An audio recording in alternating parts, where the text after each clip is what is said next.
ముందుగా రాజిరెడ్డి గారు మీకు అదేవిధంగా రాజ్ న్యూస్ ప్రేక్షకులకి ప్యానెల్ పెద్దలు విజిత్ వర్మ గారికి అదేవిధంగా కాంగ్రెస్ పార్టీ పెద్ద మానవతరాయ్ గారికి నమస్కారం. ప్రధానంగా ఈరోజు ఏదైతే సంవిధాన్ పేరుతోటి జై బాపు జై భీమ్ సంవిధాన్ సభ పేరుతో ఏదైతే ఎల్బీ స్టేడియంలో జరుగుతున్న సభ ఏదైతే ఉందో ఇవాళ పూర్తిగా ఇది ఎలక్షన్ సభగా మనం భావించవచ్చు.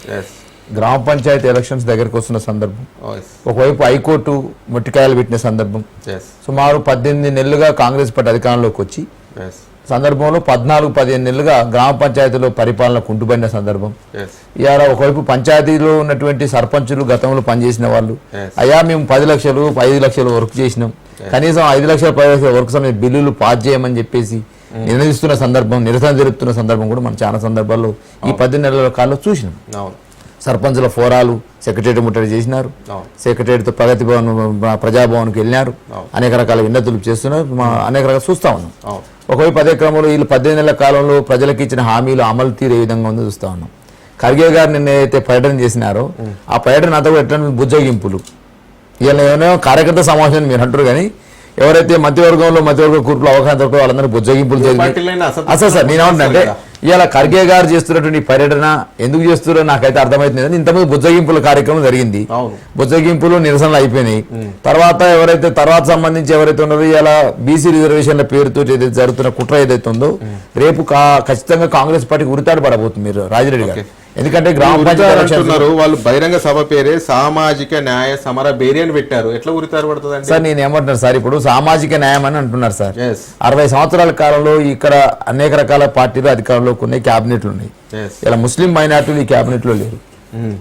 బీసీలలో అత్యధిక జనాభా ఉన్నటువంటి యాదవ కుటుంబ సోదరులకు ఇందులో స్థానం లేదు, మున్నూరు కాపులకు దీంట్లో స్థానం లేదు. అదేవిధంగా ఇప్పుడు ఈ రోజు ఉన్నటువంటి ఈ రాష్ట్ర క్యాబినెట్ లో హోమ్ మినిస్టర్ ఎవరండి, మళ్ళీ ముఖ్యమంత్రి దగ్గరే పగ్గాలు ఉన్నాయి.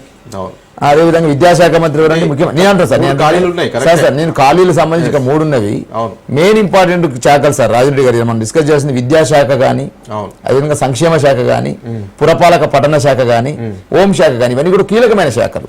ఎప్పుడైతే పని విభజన జరుగుతుందో పని విభజన జరిగినప్పుడు ఇవన్నీ కూడా డిస్కషన్ జరిగే అవకాశం ఉంటుంది, ప్రజలకు మంచి పరిపాలన అందించే అవకాశం ఉంటుంది. గతంలో మా గవర్నమెంట్ ఉన్నప్పుడు నేను కూడా ఒక మాజీ కార్పొరేషన్ చైర్మన్ గా ఇలా రేవంత్ రెడ్డి గారిని మీ రాజు న్యూస్ ద్వారా ప్రశ్నిస్తా ఉన్నా. గతంలో కేసీఆర్ గారి గవర్నమెంట్ లో ఒక 3 నెలలు మంత్రివర్గం అయినందుకే రకరకాల మాట్లాడిన కదా పిసిసి అధ్యక్షుడిగా ప్రతిపక్ష నాయకుడిగా ఆ రోజు. మరి ఇవాళ ముఖ్యమంత్రిగా ఉన్న రేవంత్ రెడ్డి గారిని మేము అడుగుతా ఉన్నాం, అయ్యా సుమారు 18 నెలలు అవుతుంది, ఎందుకు మంత్రివర్గంలో ఫుల్ క్యాబినెట్ ను చేయలేకపోయినాం అనే దాన్ని అడుగుతా ఉన్నాం. సామాజిక న్యాయం ఏడో గ్యారంటీ అని చెప్పేసి మాట్లాడినట్టు కాంగ్రెస్ పార్టీ ఎలక్షన్ మేనిఫెస్టోలో అయితే పెట్టినారు. ఇలా అన్ని వర్గాలకు ఎందుకు క్యాబినెట్ లో అవకాశం కల్పించలేకపోయినా అడుగుతా ఉన్నాం. ఇలా కులగన్న పేరుతో లెక్కలు తీసింది నువ్వే కదా, కులగన్న పేరుతో బీసీలలో ఈ జనాభా ఇది ఉంది అని చెప్పినావు. ప్రత్యేక జనాభా ఉన్నటువంటి యాదవ కుటుంబ సోదరులకు ఎందుకు మధ్యవర్గ స్థానం కల్పించాలని చెప్పేసి ఆ సామాజిక వర్గానికి చెందినటువంటి నాయకుడుగా బీఆర్ఎస్ పార్టీ అధికార పత్రిక మేము అడుగుతా ఉన్నాం. అదే క్రమంలో రాజిరెడ్డి గారు ఇవాళ ప్రశ్నించాల్సింది కాంగ్రెస్ పార్టీని. ఇలా 3 రకాల అభిప్రాయాలు ఉన్నాయి. ఇవాళ ఏదైతే మీరు ఎలక్షన్ సమయంలో ఏమని పెట్టినారు, కామారెడ్డి డిక్లరేషన్ పెట్టినారు. కామారెడ్డికి ఎక్కడ కర్ణాటక ముఖ్యమంత్రిని తీసుకొచ్చి సిద్ధరామయ్య గారిని తీసుకొచ్చి ఒక ఓబీసీ ముఖ్యమంత్రిని తీసుకొచ్చి డిక్లరేషన్ పెట్టారు. ఆ డిక్లరేషన్ మీరు చెప్పింది ఏంది, మేము వచ్చిన 6 నెలల్లోనే మేము 42% రిజర్వేషన్ బలహీన వర్గాలకు ఇస్తాం. ఇచ్చినటువంటి బలహీన వర్గాల వల్ల ఏం ఉపయోగం జరుగుతుందని చెప్పిండు. 23,000 అంటే పంచాయతీలలో మున్సిపాలిటీలలో 23,000 మంది బలహీన వర్గాలకు ప్రజాప్రతినిధి దొరుకుతుందని చెప్పేసి ఈ కాంగ్రెస్ పార్టీ గొప్పలు చెప్పింది సార్. మరి 6 నెలలు గడిచిపోయింది, 18 నెలలు అయింది సార్. నేను ఏమంటా సార్ అంటే అసెంబ్లీలో పెడతాము, కేంద్రం ఆమోదించదని మీకు ఆలోచన ముందే తెలుసా అన్నట.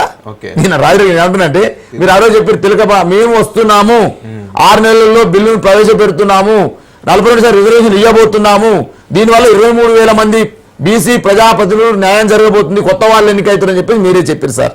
మరి ఇంకో నేను సార్ ఏమంటున్నా, మీరు ఇప్పుడు ఇవాళ మీరు బిల్లు పెట్టినని మీరు అంటారు రాజిరెడ్డి గారు, కేంద్రం మీద నెట్టేస్తున్నారు మీరు అంటారు. అంటే గతంలో మీకు తెలుసా అన్నట్టు కదా, ఎప్పుడైతే కామారెడ్డి డిక్లరేషన్ పెడుతున్నారో మీకు తెలుసే కదా. మరి తెలిసేందుకు బలహీన వర్గాలను మోసం చేసినావు, బిల్లు మాత్రం మేము పెడతాం, కేంద్రం రాష్ట్రపతి దగ్గర ఆమోద ముద్ర పొందదు, బీసీలకు అన్యాయం చేస్తానని ఎలక్షన్ మేనిఫెస్టో పెట్టిర్రా, అదొకసారి. ఇంకోటి కూడా రెండోది అడుగుతున్నాను నేను ఇవాళ. రెండోది ఏదైతే ప్రధానంగా ఉందో ప్రతి బడ్జెట్ లో వీళ్ళు 20,000 కోట్లు పెడతారని చెప్పారు సార్. వీళ్ళు 2 బడ్జెట్లు పెట్టారు సార్. 2 బడ్జెట్లు ఎన్ని పెట్టారు సార్? ఫస్ట్ బడ్జెట్ లో 7,000 పెట్టారు, తర్వాత బడ్జెట్ లో 9,000 పెట్టారు. మరి 20,000 కోట్లు పెడతాను మీ చేతిలో ఉంది కదా. ఓకే, ఇవాళ కేంద్రం మీదకి నెట్టేసి కదా ఏదైతే 42% రిజర్వేషన్లు అనే దాన్ని ఏదైతే మీరు చేసిర్రో Okay. కేంద్రమే నెట్టినటువంటి మీరు ఇలా మీ చేతిలో ఉన్నటువంటి బడ్జెట్ ఎందుకు పెట్టలేకపోయారు? Okay. 5 సంవత్సరాలు 1,00,000 కోట్లు పెడతాను బలహీన వర్గాలకి, ఎందుకు మీరు ఇలా బడ్జెట్ లో పెట్టలేకపోయినారు?